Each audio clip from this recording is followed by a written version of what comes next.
Good morning. പ്രഭാത വാർത്തയിലേക്ക് സ്വാഗതം. ഞാൻ ഡോണ. അന്തിമ പട്ടിക 25-നകം. ഏകോപനത്തിന് സ്പെഷ്യൽ ഓഫീസർ. പുനരധിവാസം വൈകില്ലെന്ന് മുഖ്യമന്ത്രി. തിരുവനന്തപുരം. മുണ്ടക്കൈ ചൂരന്മല പുനരധിവാസ പ്രവർത്തനങ്ങൾ ഏറ്റവും വേഗത്തിൽ നടപ്പാക്കാനാണ് സർക്കാർ ശ്രമിക്കുന്നതെന്ന് മുഖ്യമന്ത്രി പിണറായി വിജയൻ. ഉപജീവന മാർഗം ഉൾപ്പെടെയുള്ള പുനരധിവാസ പദ്ധതിയാണ് സർക്കാർ ലക്ഷ്യമിടുന്നത്. കോട്ടപ്പടി വില്ലേജിലെ നെടുമ്പാല എസ്റ്റേറ്റും കൽപ്പറ്റ വില്ലേജിലെ എലിസ്റ്റോൺ എസ്റ്റേറ്റുമാണ് ടൗൺഷിപ്പിനാണ് തിരഞ്ഞെടുത്തത്.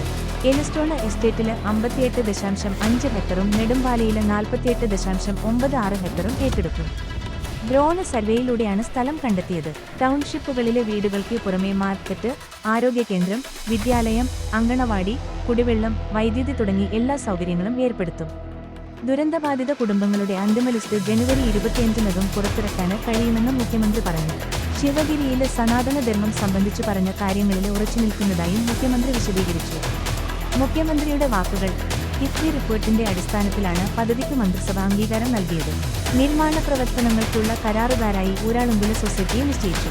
മേൽനോട്ടം കിഫ്കോണിനാണെന്നും മുഖ്യമന്ത്രി പറഞ്ഞു. ത്രിതല രീതിയിലാണ് നിർമ്മാണം ഏകോപിപ്പിക്കുക. മുഖ്യമന്ത്രി അധ്യക്ഷനായ വയനാട് പുനർനിർമ്മാണ സമിതിക്കാണ് പദ്ധതിയുടെ നേതൃത്വം. ചീഫ് സെക്രട്ടറിയുടെ നേതൃത്വത്തിലുള്ള ഏകോപന സമിതിയും കലക്ടറുടെ നേതൃത്വത്തില് പ്രോജക്ട് നടപ്പാക്കൽ സമിതിയുമാണ് ഇതിന്റെ ഭാഗമായി പ്രവർത്തിക്കുക. മുഖ്യമന്ത്രിയുടെ നേതൃത്വത്തില് പ്രതിപക്ഷ നേതാവും സ്പോൺസർമാരും ഉൾപ്പെടെ ഉപദേശക സമിതിയും രൂപീകരിക്കും. നിർമ്മാണ ഗുണനിലവാരം ഉറപ്പാക്കാനും സമിതിയുണ്ടാകും. 100-ലധികം വീടുകൾ നിർമ്മിച്ചു നൽകാമെന്ന് വാഗ്ദാനം ചെയ്ത 38 സ്പോൺസർമാരുടെ യോഗം ഇന്ന് ചേർന്നു. ടൗൺഷിപ്പ് മോഡൽ യോഗത്തിൽ അവതരിപ്പിച്ചു. സ്പോൺസർമാർക്ക് പ്രത്യേക വെബ് പോർട്ടൽ നിലവിൽ വരും. പ്രത്യേക ID നമ്പർ ഉപയോഗിച്ച് നിർമ്മാണ പ്രവർത്തനങ്ങൾ നിരീക്ഷിക്കാൻ കഴിയും.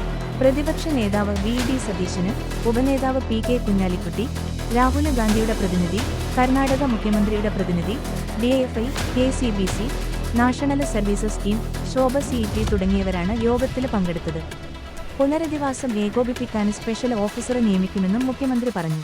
വയനാട് ദുരന്തത്തെ അതിതീവ്ര സ്വഭാവമുള്ള ദുരന്തമായി കേന്ദ്രം പ്രഖ്യാപിച്ചതായി അറിയിപ്പ് ലഭിച്ചെങ്കിലും കേരളത്തിന് ലഭിക്കേണ്ട ധനസഹായത്തെക്കുറിച്ചോ വായ്പ എഴുതിത്തള്ളുന്നതിനെക്കുറിച്ചോ മാനദണ്ഡങ്ങളിൽ ഇളവ് നൽകുന്നതിനെക്കുറിച്ചോ ഒരു കാര്യവും വ്യക്തമാക്കിയിട്ടില്ല. നിർമ്മിക്കുന്ന വീടുകളുടെ കൃത്യമായ എണ്ണം നിശ്ചയിച്ചിട്ടില്ല. ആവശ്യമായ വീടുകൾ ഇപ്പോൾ കണ്ടെത്തിയ സ്ഥലങ്ങളിൽ നിർമ്മിക്കാൻ കഴിയില്ല. പൂർണ്ണമായി വീട് തകർന്നവർക്കാവും മുൻഗണന. വീടുകളുടെ ഉടമസ്ഥാവകാശം ദുരന്തബാധിതർക്ക് നൽകുമെങ്കിലും ക്രയവിക്രയത്തിന് നിബന്ധനകളുണ്ടാകും. ശിവഗിരിയിലെ സനാതന ധർമ്മം സംബന്ധിച്ചു പറഞ്ഞ കാര്യങ്ങളിൽ ഉറച്ചുനിൽക്കുന്നു. ശ്രീനാരായണ ഗുരുവിനെ സനാതന ധർമ്മത്തിന്റെ വക്താവായിട്ടല്ല കാണേണ്ടത്. ക്ഷേത്രങ്ങളിൽ കയറുമ്പോൾ ഷർട്ട് ധരിക്കുന്നത് സംബന്ധിച്ച് ശിവഗിരിയിലെ യോഗത്തില് അധ്യക്ഷ പ്രസംഗത്തിനിടെ സച്ചിദാനന്ദ സ്വാമിയാണ് പറഞ്ഞത്. SNDP ക്ഷേത്രങ്ങളിൽ അത് നടപ്പാക്കാൻ പോകുന്നുവെന്നും പറഞ്ഞു. അത് നല്ല നിരേശമാണെന്നാണ് ഞാൻ പറഞ്ഞത്. ദേവസ്വം ബോർഡ് ക്ഷേത്രങ്ങളിലും അത്തരം തീരുമാനം എടുക്കാൻ പോകുകയാണെന്ന് എന്നെ വന്നുകണ്ട ചില ദേവസ്വം പ്രതിനിധികളും പറഞ്ഞു. വളരെ നല്ല തീരുമാനമാണെന്ന് ഞാൻ പറഞ്ഞു. ഇതിലെ അന്തിമ തീരുമാനമെടുക്കേണ്ടത് സർക്കാരല്ല, ബോർഡാണ്. ഞാൻ അത്തരക്കാരനാണെന്ന് വിശ്വസിക്കുന്നുണ്ടോ? പൊട്ടിച്ചിരിച്ച് പിണറായി. കുടിവെള്ളം ചോദിച്ച് തോമസ് കെ തോമസ്. കോട്ടയം. കോഴ വിവാദത്തിൽ കുടുങ്ങി മന്ത്രിസ്ഥാനത്തേക്കുള്ള കാത്തിരിപ്പ് നീളവേ മുഖ്യമന്ത്രി പിണറായി വിജയനെ കണ്ട് തോമസ് കെ തോമസ്. തിങ്കളാഴ്ച വൈകിട്ട് 3:30-ന് സെക്രട്ടേറിയറ്റിലെ മുഖ്യമന്ത്രിയുടെ ചേംബറിലായിരുന്നു കൂടിക്കാഴ്ചയെന്നാണ് വിവരം. കുട്ടനാട്ടിലെ കുടിവെള്ള പ്രശ്നം, റോഡ് വികസനം എന്നിവയുമായി ബന്ധപ്പെട്ടാണ് തോമസ് കെ തോമസ് മുഖ്യമന്ത്രിയെ കാണാനായി അപ്പോയിന്റ്മെന്റ് വാങ്ങിയത്. സംസാരത്തിനിടയിൽ എന്നെക്കുറിച്ച് കേൾക്കുന്ന വിഷയങ്ങളിൽ എന്തെങ്കിലും വാസ്തവമുണ്ടോ എന്ന് തോമസ് കെ തോമസ് പിണറായിയോട് ചോദിച്ചു. പൊട്ടിച്ചിരിയായിരുന്നു മുഖ്യമന്ത്രിയുടെ മറുപടി. ഞാൻ അത്തരക്കാരനാണെന്ന് സ്വയം വിശ്വസിക്കുന്നുണ്ടോ എന്നും തോമസ് കെ തോമസ് ചോദിച്ചു. പാർട്ടി തീരുമാനത്തെപ്പറ്റിയും തോമസ് കെ തോമസ് സൂചിപ്പിച്ചു. പവാറിനോടും ചാക്കോയോടും സംസാരിക്കാമെന്ന് മാത്രമായിരുന്നു മുഖ്യമന്ത്രിയുടെ മറുപടി. ചർച്ച നടന്നതായി തോമസ് കെ തോമസ് സ്ഥിരീകരിച്ചു. മന്ത്രി സ്ഥാനം ചോദിച്ചു എന്ന ചോദ്യത്തോട് തനിക്ക് അതൊന്നും പിണറായിയോട് ചോദിക്കാനുള്ള ധൈര്യമില്ലെന്നായിരുന്നു തോമസിന്റെ മറുപടി. ഞാൻ കോഴ വാങ്ങിയതായി ആന്റണി രാജു ഒരു മാധ്യമങ്ങളോടും പറഞ്ഞിട്ടില്ല. എവിടെ നിന്നാണ് ഈ ചർച്ച വന്നതെന്ന് അറിയില്ല. മന്ത്രി സ്ഥാനം ഉടൻ കിട്ടുമോ എന്നൊന്നും അറിയില്ല. അക്കാര്യമൊക്കെ മുഖ്യമന്ത്രിയാണ് തീരുമാനിക്കേണ്ടത്. അദ്ദേഹം പവാറിനോട് സംസാരിക്കുമെന്നാണ് വിശ്വാസമെന്നും തോമസ് കെ തോമസ് പറഞ്ഞു. ഇതിനിടെ തിരുവനന്തപുരത്ത് തന്നെ 2 തവണ തോമസ് കെ തോമസും AK ശശീന്ദ്രനും തമ്മിൽ കൂടിക്കാഴ്ച നടത്തി. ശശീന്ദ്രന്റെ ഔദ്യോഗിക വസതിയിലും സെക്രട്ടേറിയറ്റിലുമായിരുന്നു ചർച്ചകൾ. അഭിപ്രായ വ്യത്യാസം മാറ്റിവെച്ച് യോജിച്ച് നീങ്ങാനാണ് ഇരുവരുടെയും തീരുമാനം. LDF പിന്തുണയോടെയാണ് ചർച്ചകളെന്നും അഭ്യൂഹമുണ്ട്. പാർട്ടി പ്രവർത്തകർ അസ്വസ്ഥരാണെന്നും അടിയും പിടിയുമായി മുന്നോട്ടു പോകേണ്ടെന്നുമാണ് ഇരു നേതാക്കളും സംസാരിച്ച് തീരുമാനത്തിലെത്തിയത്. സമവായത്തിന്റെ ഫോർമുലയായി ഇരുഭാഗത്തുനിന്നും സസ്പെൻഡ് ചെയ്യപ്പെട്ട നേതാക്കൾക്കെതിരെയുള്ള നടപടികൾ പിൻവലിക്കാനും തീരുമാനമായി. മന്ത്രി സ്ഥാനത്തെ ചൊല്ലി NCBയിൽ തർക്കം രൂക്ഷമായിരുന്നു. AK ശശീന്ദ്രനോട് മന്ത്രിസ്ഥാനം രാജിവെക്കാൻ ശരത് പവാർ ആവശ്യപ്പെട്ടിരുന്നു. എന്നാൽ അങ്ങനെ ഒരു ആവശ്യം ശരത് പവാർ ഉന്നയിച്ചിട്ടില്ലെന്നാണ് AK ശശീന്ദ്രന്റെ പ്രതികരണം. ആന്റണി രാജുവിനും കോവൂർ കുഞ്ഞുമോനും കോഴ വാഗ്ദാനം ചെയ്ത് NCP അജിത് പവാർ പക്ഷത്തേക്ക് എത്തിക്കാമെന്ന് വാഗ്ദാനം ചെയ്ത തോമസ് കെ. തോമസിനെ മന്ത്രിയാക്കുന്നതിൽ മുഖ്യമന്ത്രി പിണറായി വിജയന് താൽപ്പര്യമില്ലെന്നും റിപ്പോർട്ടുകളുണ്ടായിരുന്നു. ബസ് നിയന്ത്രണം വിട്ട് മതിലിലിടിച്ചു, ഒന്നിലധികം തവണ മലക്ക് മറിഞ്ഞു. നേരത്തെ ഇരുന്നത് ബസിന്റെ മുൻസീറ്റിൽ. തളിപ്പറമ്പ് കണ്ണൂർ വളക്കയിൽ ഒരു വിദ്യാർത്ഥിനി മരിച്ച സ്കൂൾ ബസ് അപകടത്തിനു കാരണം വാഹനത്തിന് നിയന്ത്രണം നഷ്ടമായതെന്ന് സൂചന. കുറുമാറ്റൂർ ചിന്മയ സ്കൂളിന്റെ ബസ്സാണ് മറിഞ്ഞത്. സ്കൂൾ വിട്ട് കുട്ടികളുമായി വരികയായിരുന്നു ബസ്. കിരാത്ത് എന്ന സ്ഥലത്ത് കുട്ടികളെ ഇറക്കിയ ശേഷം വളക്കയിലേക്ക് പോകവെ വളക്കൈ പാലത്തിനടുത്തുള്ള ഇറക്കത്തിലായിരുന്നു അപകടം. ഇറക്കത്തിൽ വെച്ച് ബസ് നിയന്ത്രണം വിട്ട് സമീപത്തെ മതിലിൽ ഇടിച്ച ശേഷം തളിപ്പറമ്പ് ഇരിട്ടി സംസ്ഥാന പാതയിലേക്ക് മറിയുകയായിരുന്നു. ഒന്നിലധികം തവണ ബസ് മലക്കമറിഞ്ഞു. വളവും ചെറിയ ഇറക്കമുള്ള റോഡിൽ ബസിന്റെ നിയന്ത്രണം നഷ്ടമായതാണ് അപകടകാരണമെന്നാണ് പ്രാഥമിക നിഗമനം. ഈ റോഡിന്റെ നിർമ്മാണം അശാസ്ത്രീയമായാണെന്നും അപകടങ്ങളുണ്ടാകാറുണ്ടെന്നും നാട്ടുകാർ പറയുന്നു. ബസിന്റെ മുൻസീറ്റിലിരുന്നയാളാണ് മരിച്ച 5ാം ക്ലാസ്സുകാരി നേത്യ. ബസ് നിയന്ത്രണം വിട്ട് സമയം പുറത്തേക്ക് തെറിച്ചു വീണ നേത്യയുടെ ശരീരത്തിലേക്കാണ് ബസ് മറിഞ്ഞത്. നാട്ടുകാർ ചേർന്ന് ബസ് പൊക്കി നേത്യയെ ഉടൻ തന്നെ ആശുപത്രിയിലെത്തിച്ചെങ്കിലും രക്ഷിക്കാനായില്ല. 18 വിദ്യാർത്ഥികളും ഡ്രൈവറും ആയയുമാണ് ബസ്സിലുണ്ടായിരുന്നത്. അപകട സമയത്ത് ബസ് ഡ്രൈവർ വാട്സാപ്പ് സ്റ്റാറ്റസ് ഇട്ടു.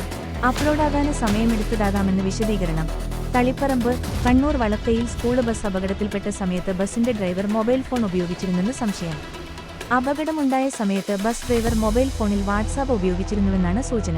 ഇതുമായി ബന്ധപ്പെട്ട തെളിവുകൾ പുറത്തുവന്നു. ബസ് ഡ്രൈവർ നിസാമുദ്ദീൻ ബുധനാഴ്ച വൈകിട്ട് 4:03 വാട്സാപ്പിൽ സ്റ്റാറ്റസ് ഇട്ടതിന്റെ തെളിവുകളാണ് പുറത്തുവന്നത്. വാഹനാപകടമുണ്ടായതും ഇതേ സമയത്താണെന്ന് സംഭവത്തിന്റെ CCTV ദൃശ്യങ്ങൾ വ്യക്തമാക്കുന്നു. എന്നാൽ താൻ വാഹനമോടിക്കുമ്പോൾ മൊബൈൽ ഫോൺ ഉപയോഗിച്ചിട്ടില്ലെന്ന് ഡ്രൈവർ നിസാമുദ്ദീൻ പറഞ്ഞു. നേരത്തെ ഇട്ട സ്റ്റാറ്റസ് അപ്ലോഡാകാൻ വൈകിയതാകുമെന്നും നിസാമുദ്ദീൻ പറഞ്ഞു. അമിത വേഗത്തിൽ വാഹനം ഓടിച്ചിട്ടില്ല. വളവെത്തുന്നതിന് മുൻപ് തന്നെ വാഹനത്തിന്റെ നിയന്ത്രണം നഷ്ടമായിരുന്നു. പിന്നീടൊന്നും ചെയ്യാനായില്ല. അപകടത്തിൽപ്പെട്ട ബസ്സിന് ഫിറ്റ്നസ് ഉണ്ടായിരുന്നില്ലെന്നും നിസാമുദ്ദീൻ പറഞ്ഞു.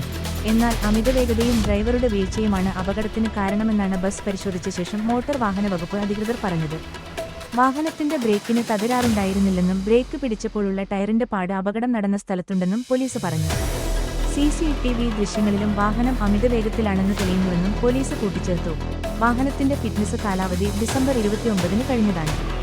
പുതിയ നിർദ്ദേശപ്രകാരം ഇത് ഏപ്രിൽ വരെ നീട്ടിയിട്ടുണ്ടെന്നും അധികൃതർ കൂട്ടിച്ചേർത്തു. സംഭവത്തിൽ പോലീസും മോട്ടോർ വാഹന വകുപ്പും അന്വേഷണം ആരംഭിച്ചിട്ടുണ്ട്. മരിച്ച നേത്യയുടെ മൃതദേഹം മോർച്ചറിയിൽ സൂക്ഷിച്ചിരിക്കുകയാണ്.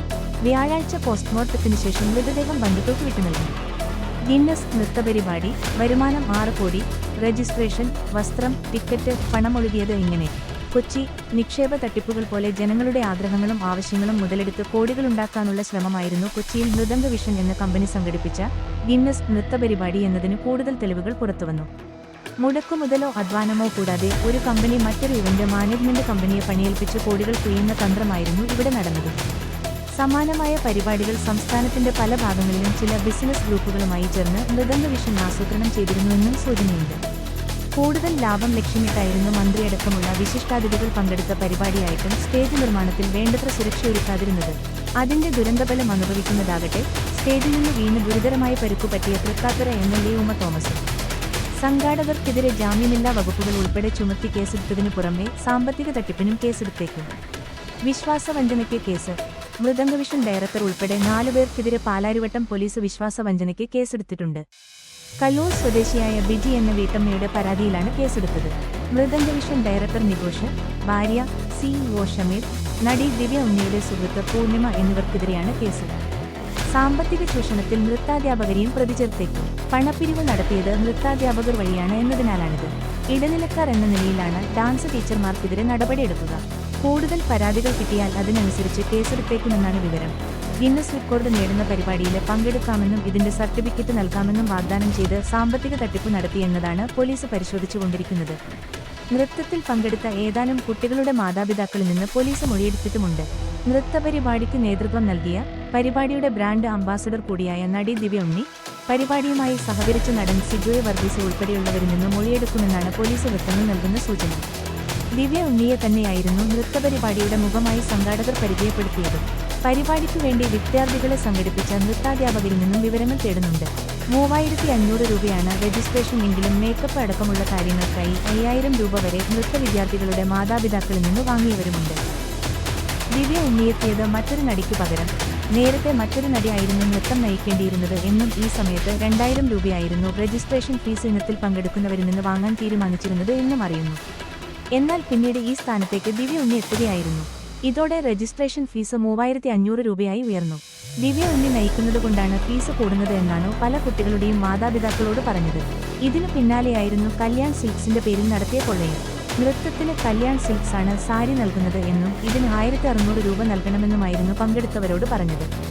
എന്നാൽ സംഘാടകർ ആവശ്യപ്പെട്ടത് പ്രകാരം ഒരു സാരിക്ക് 390 രൂപ നിരക്കിൽ 12500 സാരികൾ നിർമ്മിച്ചു നൽകുക മാത്രമാണ് തങ്ങൾ ചെയ്തത് എന്ന് വ്യക്തമാക്കി കല്യാൺ സിൽക്സ് രംഗത്ത് വന്നതോടെ സംഘാടകരുടെ കള്ളി പൊളിഞ്ഞു. ഈ ഇനത്തിൽ മാത്രം 1.4 കോടി രൂപയോളം സംഘാടകർ ലാഭമുണ്ടാക്കി. തങ്ങളുടെ ഒപ്പുനം ഇത്തരമൊരു ചൂഷണത്തിന് ഉപയോഗിച്ചതിൽ കല്യാൺ സിൽക്സ് കടുത്ത അതൃപ്തിയും പ്രകടിപ്പിച്ചിരുന്നു. രജിസ്ട്രേഷൻ, വസ്ത്രം, ടിക്കറ്റ്, പണം ഒഴുകിയത് ഇങ്ങനെ. നൃത്തപരിപാടിയിൽ പങ്കെടുത്തത് 11,600 പേരാണ്. രജിസ്ട്രേഷൻ ഇനത്തിൽ മാത്രം സംഘാടകർക്ക് കിട്ടിയത് 4.60 കോടി രൂപ. വസ്ത്രത്തിൽ നിന്നുള്ള ലാഭം 1.4 കോടി രൂപയും ചേർത്താൽ വരുമാനം 6 കോടി രൂപ. ഇതിനു പുറമെയാണ് പരിപാടി കാണാൻ സ്റ്റേഡിയത്തിൽ പ്രവേശിക്കുന്നതിനുള്ള ടിക്കറ്റുകൾ. ഓൺലൈൻ വഴി എത്രത്തോളം ടിക്കറ്റുകൾ വിറ്റു എന്നതിന്റെ കണക്ക് ഇനിയും ലഭ്യമായിട്ടില്ല. നൃത്തം ചെയ്യാനെത്തിയ കുട്ടികളുടെ മാതാപിതാക്കൾ വരെ 149, 249 രൂപ നിരക്കിലെ ടിക്കറ്റുകൾ വാങ്ങിയിരുന്നു. സ്റ്റേഡിയത്തിലേക്ക് കുട്ടികളെ എത്തിക്കാൻ ഓരോരുത്തരിൽ നിന്നും ഈടാക്കിയത് 250 രൂപ വീതം. ഇവർക്കൊപ്പം മാതാപിതാക്കളോ മറ്റോ വാഹനത്തിലുണ്ടെങ്കിൽ അവർക്ക് 350 രൂപ വീതം. ഇത്രയും വലിയ തുകയാണ് വരുമാന ഇനത്തിൽ സംഘാടകർക്ക് ലഭിച്ചത്. ഇനി പരിപാടി നടത്തിപ്പിന് സംഘാടകർക്കു വരുന്ന ചെലവ് പ്രധാനമായും സ്റ്റേഡിയത്തിന്റെ വാടകയാണ്. 9 ലക്ഷം രൂപയാണ് സ്റ്റേഡിയം വാടക. GST 1.62 ലക്ഷവും കൂടി ചേർത്താൽ ആകെ വാടക 10.62 ലക്ഷം രൂപ. ഡിപ്പോസിറ്റായി 5 ലക്ഷം രൂപയും നൽകിയിട്ടുണ്ട്. മൃദംഗ വിഷൻ എന്ന കമ്പനി ഓസ്കർ ഇവന്റ് മാനേജ്മെന്റ് എന്ന കമ്പനിക്ക് പരിപാടി സംഘടിപ്പിക്കാനായി നൽകിയ തുകയാണ് മറ്റൊരു ചെലവ്. ഇതെല്ലാം കഴിഞ്ഞാലും കോടികൾ സംഘാടകരുടെ പോക്കറ്റിൽ കിടക്കുകയും ചെയ്യും. ടിക്കറ്റ് വെച്ച് ആളെ കയറ്റിയിട്ട് വിനോദ നികുതി ഇനത്തിൽ പോലും കൊച്ചി നഗരസഭയ്ക്ക് നയാപൈസ നൽകിയുമില്ല. കൊച്ചി മെട്രോയുടെ സേവനവും തങ്ങളുടെ നേട്ടത്തിനായി സംഘാടകർ ഉപയോഗിച്ചിരുന്നു. നൃത്ത പരിപാടിയിൽ പങ്കെടുക്കുന്നവർക്കും കൂടെയുള്ള ഒരാൾക്കും മെട്രോയിൽ ടിക്കറ്റ് നിരക്കിൽ 50% ഇളവ് അനുവദിച്ചിരുന്നു. മെട്രോ അധികൃതരെ കൊണ്ട് പരിപാടിയെക്കുറിച്ച് പ്രതികരണം നടത്തിച്ച് ഇതും പ്രചാരണത്തിന് ഉപയോഗിച്ചു.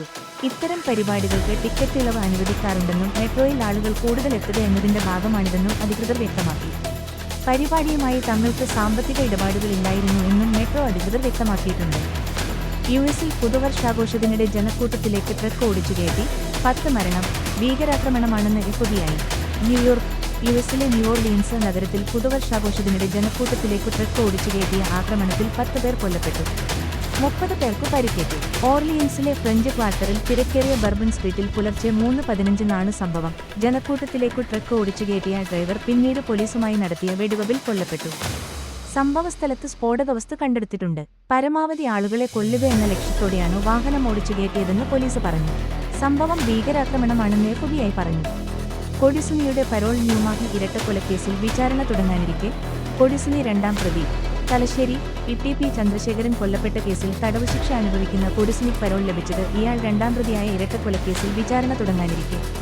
പ്രവർത്തകരായ ഈസ്റ്റ് പള്ളൂർ പൂശാരിക്കോവിലിന് സമീപം മടോമ്മൽക്കണ്ടി വിജിത് 28, കുറുന്തോടത്ത് ഹൌസിൽ ഷിനോജ് 29 എന്നിവർ കൊല്ലപ്പെട്ട കേസിന്റെ വിചാരണ 22-നാണ് ആരംഭിക്കുക. 2010 മെയ് 28 രാവിലെ 11 ന്യൂമാഹി പെരിങ്ങാട് റോഡിൽ കല്ലായിയിലായിരുന്നു കൊലപാതകം. ഒരു കേസിൽ മാഹി കോടതിയിൽ ഹാജരായി തിരിച്ചുപോകുമ്പോൾ ബൈക്ക് തടഞ്ഞ് രണ്ടുപേരെയും സമീപത്തെ ആടുവളർത്തു കേന്ദ്രത്തിൽ ഓടിച്ചുകയറ്റി ബോംബെറിഞ്ഞ ശേഷം വെട്ടിക്കൊന്നെന്നാണ് കേസ്. കൊടിസുനി കണ്ണൂർ, കോഴിക്കോട് ജില്ലകളിൽ പ്രവേശിക്കരുതെന്ന് പരോൾ വ്യവസ്ഥയിൽ പറയുന്നുണ്ട്. അതിനാൽ വിചാരണയ്ക്ക് ഹാജരാകുന്നതിന് പ്രതിഹർജി നൽകണമെന്ന് കോടതി വാക്കാൽ നിർദ്ദേശിച്ചു. CPM പ്രവർത്തകരായ പള്ളൂർ കോയോട് തെരുവിലെ T Sujith 36, മീത്തലജാലിൽ NK Sunilkumar, Kodi Suni 40, നാലുതറയിലെ ETK Sumesh 43, Chokli Parambath ഹൌസിൽ KK മുഹമ്മദ് ഷബി 39, പള്ളൂരിലെ ETP ഷമിൽ 37, കവിയൂരിലെ AK ഷമ്മാസ് 35, ഈസ്റ്റ് പള്ളൂരിലെ KK അബ്ബാസ് 35, ചെമ്പ്രയിലെ രാഹുൽ 33, നാലുതറ കുന്നുമ്മൽ വീട്ടിൽ വിനീഷ് 44, CK രജികാന്ത്, നാലുതറ പടിഞ്ഞാറെ പാലുള്ളതിൽ PV വിജിത് 40, മുഹമ്മദ് രജീസ്, പള്ളൂർ കണ്ണറ്റിങ്കിൽ K ഷിനോജ് 36, ന്യൂമാഹി അഴീക്കൽ മീത്തലെ ഫൈസൽ 42, ഒളവിലും കാട്ടിൽ പുതിയ വീട്ടിൽ സരീഷ് 40, ചൊക്ലി തവക്കൽ മൻസിൽ ETP സജീർ 38 എന്നിവരാണ് കേസിലെ പ്രതികൾ. ഇതിൽ CK രജികാന്തും മുഹമ്മദ് രജീസും മരിച്ചു. പുതുവത്സരത്തിൽ മലയാളി കുടിച്ചു തീർത്തത് 712.96 കോടിയുടെ മദ്യം. മുന്നിൽ പാലാരിവട്ടം ഔട്ട്ലെറ്റ്. തിരുവനന്തപുരം പുതുവത്സര ദിനത്തിൽ സംസ്ഥാനത്ത് റെക്കോർഡ് മദ്യവിൽപ്പന. 712.96 കോടി രൂപയുടെ മദ്യമാണ് ഇന്നലെ വരെ വിറ്റത്. കഴിഞ്ഞ വർഷം ഈ സീസണിൽ വിറ്റത് 697.05 കോടിയുടെ മദ്യമായിരുന്നു. ഇതിനെ മറികടന്നുകൊണ്ടുള്ള മദ്യവിൽപ്പനയാണ് ഇത്തവണയുണ്ടായത്. പാലാരിവട്ടം ഔട്ട്ലെറ്റിലാണ് സംസ്ഥാനത്ത് ഏറ്റവുമധികം മദ്യം വിറ്റത്. തിരുവനന്തപുരം പവർ ഹൗസ് റോഡ് ഔട്ട്ലെറ്റാണ് വിറ്റുവരവിൽ 2ാം സ്ഥാനത്ത്. ഇടപ്പള്ളി ഔട്ട്ലെറ്റിനാണ് 3ാം സ്ഥാനം. കൊല്ലം ആശ്രാമം മൈതാനത്തെ ഔട്ട്ലെറ്റിലാണ് സാധാരണ എല്ലാ വർഷവും ഏറ്റവും കൂടുതൽ വിൽപ്പന നടക്കാറുള്ളത്. ഇത്തവണ 4ാം സ്ഥാനത്താണ് ആശ്രാമം ഔട്ട്ലെറ്റ്. ഡിസംബർ മാസം 22 മുതൽ ഡിസംബർ 31 വരെയുള്ള കണക്കുകളാണ് ബെവ്കോ പുറത്തുവിട്ടത്. ലക്ഷ്യങ്ങൾ കൈവരിക്കാൻ പുതിയ വഴി തിരഞ്ഞെടുക്കണം. പാർലമെന്റ് അംഗത്വം രാജിവെച്ച് ഇസ്രയേൽ മുൻ പ്രതിരോധ മന്ത്രി യോയാവ് ഗലാന്റ്. ജെറുസലം. ഇസ്രയേൽ മുൻ പ്രതിരോധ മന്ത്രി യോയാവ് ഗലാന്റ് പാർലമെന്റ് അംഗത്വം രാജിവെച്ചു.